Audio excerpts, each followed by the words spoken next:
वो सला वो मंजर भी आएगा, प्यासे के पास चलकर समंदर भी आएगा, थक कर ना बैठिए मंजिल के मुसाफिर, मंजिल भी मिलेगी और मिलने का मजा भी आएगा। Hello student, welcome to my YouTube channel NEET J Adda. मैं सोमेश कुमार, नीट एस्पायरेंट। मैं आशा करता हूं कि आप लोग बहुत अच्छे होंगे। आज हम आप लोगों के सामने ब्लड ब्लड के पूरे डिटेल के साथ में एक नया टॉपिक ब्लड लेकर आया हूं, जो इस प्रकार है। तो आइए हम बेसिक इंट्रो की बात करते हैं। ब्लड क्या होता है? ब्लड के स्टडी को सीरोलॉजी कहते हैं। सीरोलॉजी या हिमेटोलॉजी कहते हैं। हिमेटोलॉजी मतलब होता है, हीम मतलब होता है ब्लड, लॉजी मतलब होता है टू स्टडी, मतलब ब्लड के स्टडी को हम हिमेटोलॉजी बोलते हैं।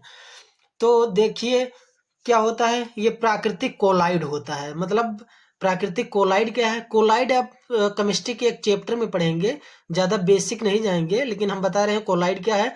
जब कोई फिल्टर कोई छन्नी से या कोई कपड़े से कोई लिक्विड को छाना जाता है, तो 100% उसको छनता नहीं है।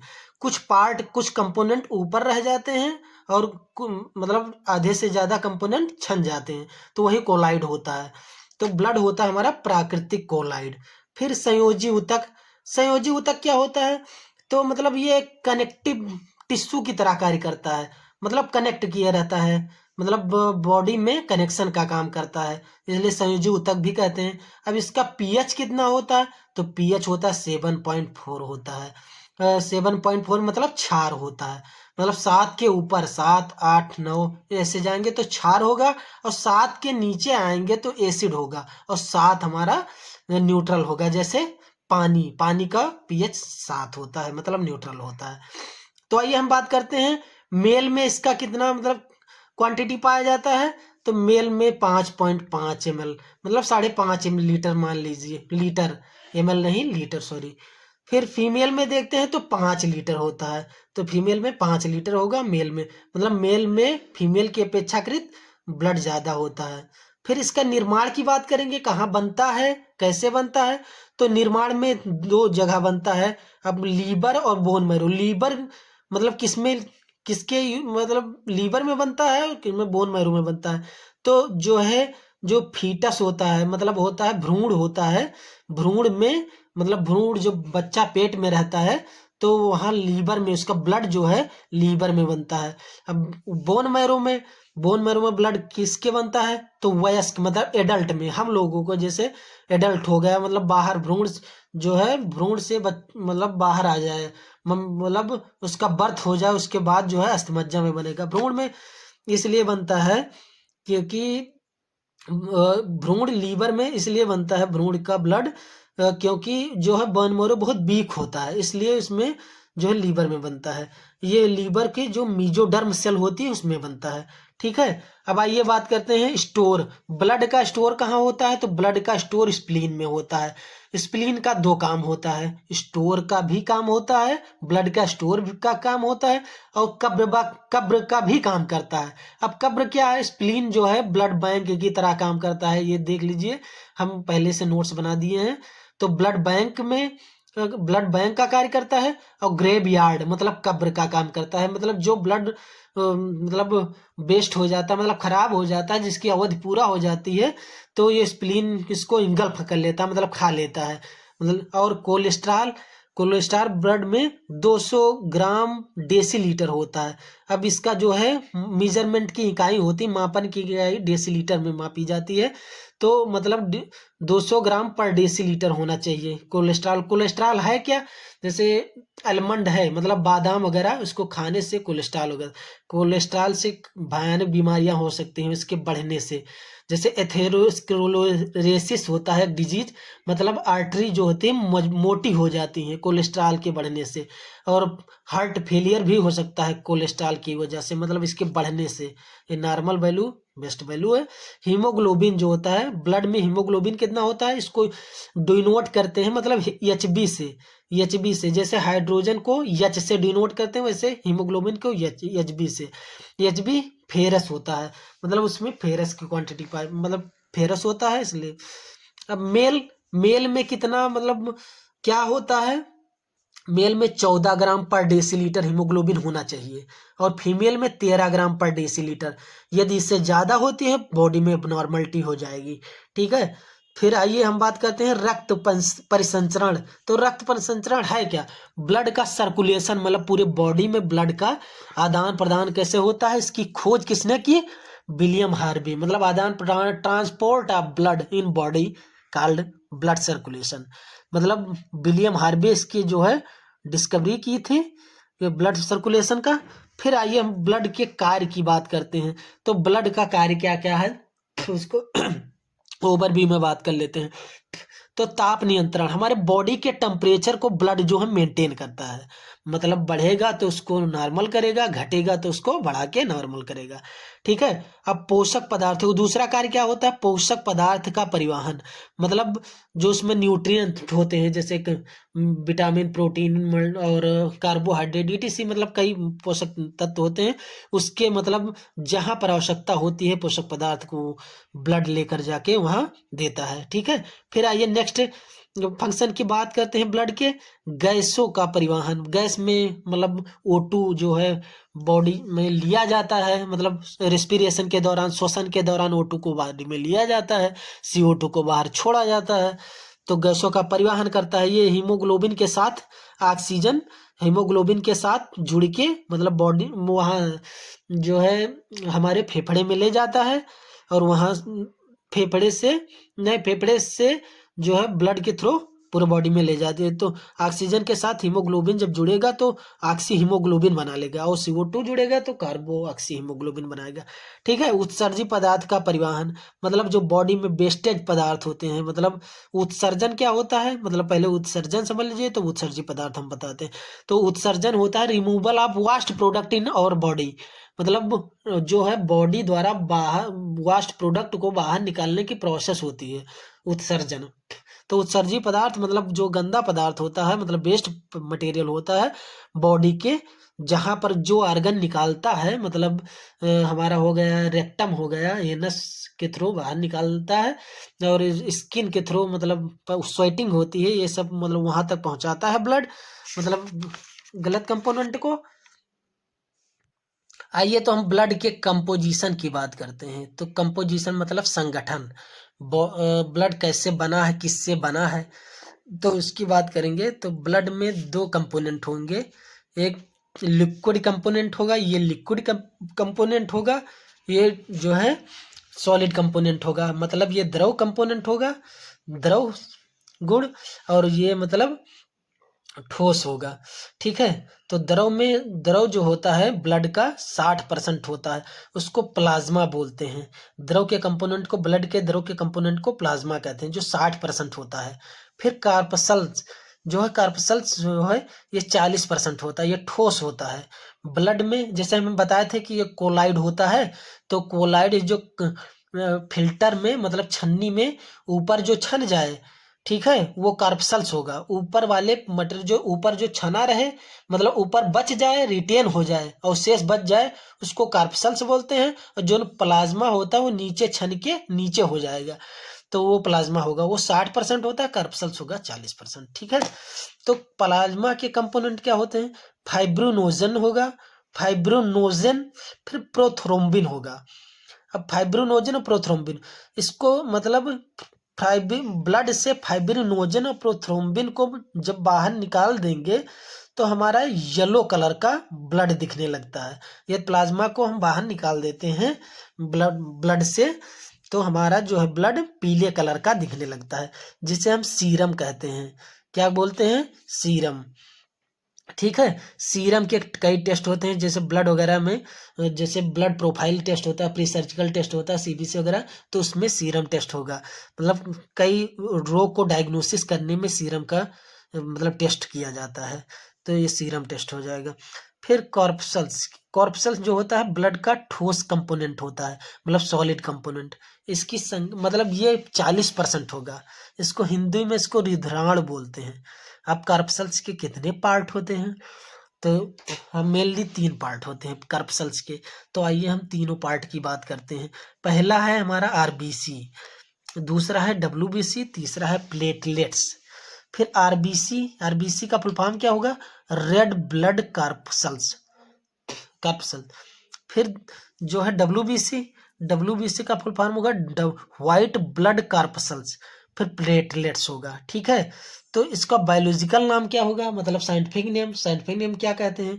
जैसे जब ब्लड का टेस्ट कराने जाते हैं तो उसमें लिखा होता है आरबीसी, डब्ल्यूबीसी, प्लेटलेट्स, लेकिन साइंस में पढ़ते हैं एरिथ्रोसाइट्स। इसको आरबीसी को एरिथ्रोसाइट्स भी बोलते हैं, डब्ल्यूबीसी को ल्यूकोसाइट्स बोलते हैं, और प्लेटलेट्स को थ्रोम्बोसाइट्स बोलते हैं।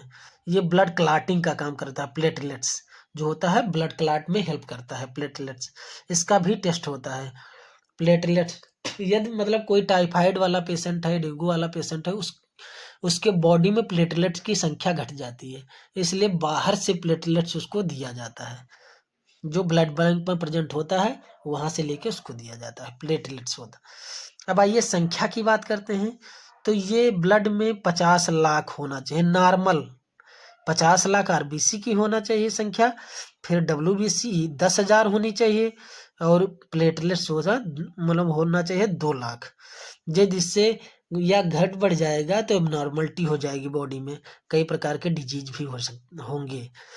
तो इस आइए जीवन काल की बात करते हैं, लाइफ स्पान।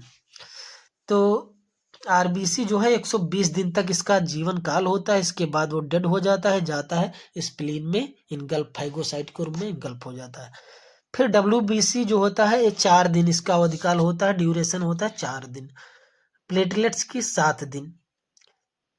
फिर आइए, ये तो ओवरव्यू की बात कर लिए, फिर आइए डिटेल में हम बात करते हैं आरबीसी, डब्ल्यूबीसी और प्लेटलेट्स कैसे क्या होता है। तो हम बता चुके हैं कि आरबीसी का full form red blood corpuscles होगा, डब्ल्यूबीसी का full form white blood corpuscles होगा, और प्लेटलेट्स तो होगा ही। प्लेटलेट्स जो है ब्लड क्लॉटिंग का काम कर, ब्लड क्लॉट फैक्टर का काम करता है। फिर बात करते हैं आरबीसी के डिटेल स्ट्रक्चर के, डिटेल कंपोनेंट के बारे में बात करेंगे। इसका क्या संगठन है, कैसे क्या है, कैसे बना होता है। तो इसका आकार होता है गोल, मतलब स्फेरिकल शेप होता है, ऐसे होगा, ऐसे गोल होगा। ठीक है, तो मतलब और देखते हैं आरबीसी ऊंचाई पे जाने से आकार बढ़ जाता है। यदि हम कोई माउंटेन वगैरह पे चढ़ते हैं या हाई एल्टीट्यूड पे जाते हैं तो इसका साइज जो है बढ़ जाता है, आरबीसी की साइज बढ़ जाती है, ना कि संख्या बढ़ जाती है। तो इसकी साइज मतलब ये जो होती है का बड़ा हो जाता है, इसका साइज ऐसे बढ़ जाएगा। ठीक है, ठीक। फिर इसमें लाइसोसोम प्रेजेंट नहीं होता, लाइसोसोम आपको बता चुके हैं वो सेल चैप्टर में। हमारा जो मतलब सेल चैप्टर नहीं देखा होगा आप लोगों ने तो सेल पार्ट वाला वीडियो देख लीजिएगा, उसमें लाइसोसोम का डिस्क्रिप्शन दिया हुआ है। तो उसमें जो लाइसोसोम में प्रेजेंट नहीं होता है। और हाँ, बात करते हैं केंद्रक। तो जो है आरबीसी में केंद्रक नहीं होता है, तो ये केंद्रक नहीं होगा तो डीएनए इसमें, तो केंद्रक नहीं, केंद्रक कहाँ होता है, केंद्रक डीएनए में होता है। तो मतलब डीएनए फिंगरप्रिंट नहीं किया जा सकता, मतलब पहचाना नहीं जा सकता। यदि कोई क्लाइंट है, मतलब कोई विक्टिम है, यदि उसका मतलब कोई केस या कुछ भी कर दिया है वो उसने, तो डीएनए फिंगरप्रिंटिंग कराना चाहता हो आरबीसी को लेकर, आरबीसी दिया जाए कि डीएनए फिंगरप्रिंट हो जाए, तो नहीं हो सकता, क्योंकि उसमें केंद्रक नहीं होगा। यदि केंद्रक नहीं होगा तो डीएनए नहीं पाया जाएगा। तो डीएनए से ही डीएनए फिंगरप्रिंट होता है। ठीक है, तो केंद्रक होगा, केंद्रक नहीं पाया जाता, लाइसोसोम नहीं पाया जाता। ऊंचाई पर जाने से इसका आकार बढ़ जाता है, इसका शेप होता है गोल। फिर रुधिराणु का 95% भाग बनाता है, मतलब जो है बात करते हैं कि ब्लड का जो कंपोनेंट होगा ब्लड के, मतलब तो इसमें जो है कार्पसल्स में सबसे ज्यादा मतलब पार्ट आरबीसी का होता है। 95% कार्पसल्स का भाग होगा आरबीसी का। ठीक है, अब जो है, अब देख लीजिए, जो ब्लड में आरबीसी पाया जाता है, आरबीसी एचबी को कहते हैं। हाँ, इसकी कमी से जो है हमारा एनीमिया होता है। तो मतलब एनीमिया कब होगा, जब फेरस की कमी होगी, फेरस की, एफी फेरस को डिनोट किया जाता है, एफी फेरस की कमी होगा। मतलब जब एफी बोलते हैं या हीमोग्लोबिन बोलेंगे या आरबीसी बोलेंगे कि मतलब जब एनीमिया किसकी कमी से होगा, तो एफी से वो चाहे बोले या एचबी से या आरबीसी से। ये नीट के 2017 या 18 में यही मतलब क्वेश्चन पूछा गया था। ठीक है, तो most important point of view यहाँ पर आप डबल स्टार कर लीजिए, इंपॉर्टेंट है। इसकी कमी से एनीमिया भी बात कर चुके हैं, एनीमिया होता है। ठीक है, तो ये जो है आरबीसी जो है मेल में 14 ग्राम होता है, 14 ग्राम मेल में होता है, और फीमेल में होता है 13 ग्राम। जो है मेल में आरबीसी की संख्या मतलब आरबीसी जो है ज़्यादा होता है फीमेल के कंपेरिजन में, ज़्यादा होता है, इसलिए मेल का जो है बॉडी टफ होता है, मतलब कठोर होता है, ये ज़्यादा स्ट्रोंग होती है बॉडी फीमेल के कंपेरिजन में। तो और क्यों, मतलब कुछ रीजन हो सकते हैं, जैसे पीरियड वगैरह हो सकते हैं, उसमें उसकी वजह से आरबीसी की संख्या फीमेल में कम होती है। फिर आइए बात करते हैं डब्ल्यूबीसी की। तो डब्ल्यूबीसी का फुल फॉर्म बता चुके हैं कि व्हाइट ब्लड कार्पसेल्स इंपॉर्टेंट है, आप लोग याद कर लीजिएगा। इसका आकार की बात करेंगे तो ये जो आरबीसी था ये गोल था, डब्ल्यूबीसी था आकार इसका अनिश्चित है, मतलब कोई निश्चित शेप का नहीं है, इरेगुलर शेप हो सकता है। ठीक है, इसमें केंद्रक पाया जाता है, मतलब डीएनए पाया जाएगा, मतलब डीएनए फिंगरप्रिंट भी करवा सकते हैं इसकी वजह। ठीक है, डब्ल्यूबीसी को देकर डीएनए फिंगरप्रिंट भी करवा सकते हैं। तो रोग से रक्षा का काम करता है डब्ल्यूबीसी, जो है हमारे बॉडी में पैथोजन के अटैक से हेल्प करता है। यदि पैथोजन बॉडी में एंटर हो जाता है तो उसको जो है उसके अगेंस्ट फाइट करेगा, उसको मार देगा, किल कर देगा। अब इसके टाइप्स की बात करते हैं। तो टाइप्स जो है, ये तो एंटीबॉडी होता है, मोनोसाइट और न्यूट्रोफिल, मेनली ये 3 टाइप का होता है, एंटीबॉडी, लिम्फोसाइट, मोनोसाइट। ये जो है कंप्लीमेंट का काम करते हैं, न्यूट्रोफिल, इस्नोफिल, बेसोफिल। ज़्यादा प्ले रोल इसका नहीं होता है, मतलब ज़्यादा प्ले इंपॉर्टेंट रोल एंटीबॉडी होता है, टी सेल्स मतलब लिम्फोसाइट, मोनोसाइट। इसको टी सेल्स इसलिए बोलते हैं क्योंकि ये टी शेप के होता है, इसलिए लिम्फोसाइट को टी शेप भी बोलते हैं। एंटीबॉडी अब बताते हैं कि जब पैथोजन बॉडी में एंटर करता है तो एंटीबॉडी जो है उसको डिटेक्ट करता है, मतलब पहचानता है, एंटीबॉडी डिटेक्ट करता है और कहते मतलब उसको रोकने की काफ़ी मतलब ट्राई करता है। फिर जो है मैसेज करता है लिम्फोसाइट को कि पैथोजन जो हमारे बॉडी में घुस गया है उसको मारना है आपको। लिम्फोसाइट का काम होता है पैथोजन को किल करना। ठीक है, पैथोजन को किल करना लिम्फोसाइट का काम होता है। ये टी सेल होता है, मतलब टी शेप का होता है, इसलिए टी सेल बोलते हैं। और लिम्फोसाइट जो है मैसेज करता है मोनोसाइट्स को कि मैंने जो पैथोजन को मार दिया, मतलब अटैक कर दिया है, मार दिया है, आप आइए इसको इंगल्फ कर लीजिए। और पूरे मतलब डब्ल्यूबीसी में सबसे बड़ा स्ट्रक्चर मोनोसाइट का होता है, ये सेल सबसे बड़ी होती है, मोनोसाइट की सेल जो है सबसे बड़ी होती है। और ये जो है मरे हुए पैथोजन को इंगल्फ करता है, मतलब खाता है, खा लेता है। लिम्फोसाइट उसको मार के देता है, एंटीबॉडी सूचना देता है, लिम्फोसाइट जो है मार के देगा, मोनोसाइट उसको इंगल्फ करेगा। और जो कंप्लीमेंट होता है न्यूट्रोफिल, इस्नोफिल और बेसोफिल्स होता है। ये फिर रिवीजन करते हैं। आकार इसका अनिश्चित होगा, मतलब इरेगुलर शेप होगा, केंद्रक इसमें प्रेजेंट होगा, मतलब इसका डीएनए फिंगरप्रिंट भी करवाया जा सकता है। विक्टिम की पहचान डब्ल्यूबीसी से किया जा सकता है। मतलब कई पार्ट होते हैं, जैसे बाल ले लीजिए, सलाई मतलब बाल से भी पहचाना जा सकता है, स्पर्म से, मतलब कई काउंटेशन होते हैं डीएनए फिंगरप्रिंट के, तो उससे पहचाना जा सकता है। और ये हमारा सबसे इम्पॉर्टेंट काम डब्ल्यूबीसी का तो रोगों से रक्षा करना, मतलब पैथोजन को अटैक करके बाहर निकाल देता, मार देता है उसको पैथोजन को। अब एंटीबॉडी जो है डिटेक्ट करता है पैथोजन को, लिम्फोसाइट को मैसेज करता है, लिम्फोसाइट उसको मार देता है, और लिम्फोसाइट जो है मार के मोनोसाइट को दे देता है। मोनोसाइट सबसे बड़ी सेल्स होती है डब्ल्यूबीसी की, उसको खा लेता है। मोनोसाइट जो है उसको डब्ल्यूबीसी पैथोजेंस को खा लेता है। डब्ल्यूबीसी का सबसे बड़ा पार्ट मोनोसाइट्स होता है। इम्पॉर्टेंट है, इम्पॉर्टेंट पॉइंट ऑफ व्यू से बहुत इम्पॉर्टेंट है। एचआईवी में क्या होता है, एचआईवी रोग में जो है लिम्फोसाइट मर जाता है, मतलब डेड हो जाता है। इसीलिए जो है ब्लड का डब्ल्यूबीसी जो है अटैक करने, एचआईवी के वायरस को अटैक करने से रोक नहीं पाता है। मतलब जब एचआईवी अटैक करेगा एचआईवी वायरस, तो लिम्फोसाइट जो है मर जाएगा, डेड हो जाएगा, किल हो जाएगा। ठीक है। तो HIV में क्या पूछेगा, ये इंपॉर्टेंट क्वेश्चन है कि HIV में ब्लड का WBC में कौन सा जो है टाइप्स का वो जो है कंपोनेंट मर जाता है, तो लिम्फोसाइट बोलेंगे, ये डालेंगे। लिम्फोसाइट जो है मर जाता है, किल हो जाता है, तो लिम्फोसाइट बोलेंगे। ठीक है। फिर आइए प्लेटलेट्स की बात करते हैं। तो प्लेटलेट्स हम आपको बता चुके हैं कि ब्लड क्लाट में हेल्प करता है, रक्त को थक्का जमाने में मदद करता है। मतलब कई ब्लड क्लाटिंग फैक्टर होते हैं, लेकिन स्पेशली प्लेटलेट्स का काम ब्लड क्लाट को क्रम। इसका आकार होता है उत्तल लेंस, मतलब कन्वेक्स है, उत्तल लेंस। अब इसका इंग्लिश देख लीजिएगा। केंद्रक इसमें अनुपस्थित होता है, मतलब नहीं होता है, केंद्रक जो है नहीं होता है। ठीक है। तो केंद्रक नहीं होगा तो DNA फिंगरप्रिंट मतलब विक्टिम की पहचान प्लेटलेट से नहीं किया जा सकता, मतलब DNA फिंगरप्रिंट नहीं हो सकता है। DNA फिंगरप्रिंट जो है एक क्लास हम आप लोगों के लिए पार्ट में मतलब डिस्क्रिप्ट करेंगे, एक्सप्लेन करेंगे, हमारे इस यूट्यूब चैनल पे डाल देंगे, आप लोग देख लीजिएगा। ठीक है।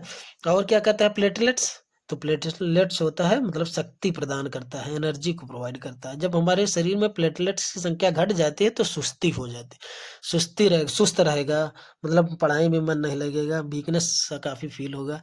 तो प्लेटलेट्स की संख्या लिए प्लेटलेट नॉर्मल है तो शक्ति प्रदान करेगा, मतलब बॉडी के स्ट्रेंथ को मेंटेन रखेगा। ठीक है। तो नॉर्मल वैल्यू जो है हमारे बॉडी में कितना होता है प्लेटलेट्स का, तो 2 लाख होती है, 2 लाख होती है। मतलब 2 लाख से प्लेटलेट्स मतलब घटेगा तो जान लीजिए बॉडी में, समझ जाइए कि बॉडी में कोई प्रॉब्लम होगा, मतलब टाइफाइड वगैरह अटैक हो सकता है। फिर ठीक है। तो प्लेटलेट्स में डेंगू में जो है प्लेटलेट्स की संख्या घट जाती है। डेंगू को रोकने के उपाय क्या हैं, तो गिलोय है, गिलोय गिलोय की मतलब जो है मेडिसिनल प्रोडक्ट लेते हैं। एलोवेरा की कई, एलोवेरा में पतंजलि के कई प्रोडक्ट आते हैं, मतलब कई कंपनियां ऐसी हैं जो मतलब इसका प्रोडक्ट बनाती हैं। गोट मिल्क का भी यूज होता है, मतलब ये प्लेटलेट्स को नॉर्मल करती हैं, बढ़ा देती हैं। हाँ पपीता मतलब जो है पपाया का भी फ्रूट खाते हैं, पपाया का फ्रूट खाते हैं, जो विटामिन ए में काफी प्लेंटी होता है। विटामिन ए का रासायनिक नाम होता है, विटामिन ए का केमिकल नाम क्या होता है, रेटिनॉल। रेटिनॉल जो होता है ये आई पे इफेक्ट करता है, मतलब उसकी कोशिकाओं को स्ट्रेंथ प्रोवाइड करता है। और क्या करता है, नाइट ब्लाइंडनेस को दूर करता है, मतलब जो है रतौंधी को दूर करता है। अब हम आपको बता चुके हैं विटामिन बी, बी का हो जाएगा बेरी बेरी रोग से होगा, इसका साइंटिफिक नेम क्या होगा, तो थायमिन होगा, क्या होगा, थायमिन, थायमिन होगा। विटामिन सी का एस्कॉर्बिक एसिड होगा, एस्कॉर्बिक एसिड। और विटामिन डी का कैल्सीफेरॉल होगा, कैल्सीफेरॉल। तो हमारा जो है ब्लड, अब हम आगे के कंपोनेंट की बात करेंगे और ब्लड में मतलब ब्लड क्लॉटिंग फैक्टर वगैरह की बात करेंगे, तो नेक्स्ट पार्ट में बात करते हैं। आज के लिए इतना ही काफ़ी। आइए तो जो मतलब कोई क्वेरी होगी तो हमारे कमेंट बॉक्स में एक्सप्लेन कीजिएगा, मतलब डिस्क्रिप्ट कीजिएगा, तो हम उसको देखेंगे, उसके हिसाब से वीडियो हम आप लोगों को प्रोवाइड कराएंगे। थैंक यू क्लास, आज के लिए इतना ही काफ़ी। जय हिंद। JEE अड्डा को सब्सक्राइब कीजिए, काफ़ी मेहनत लगती है। Thank you class.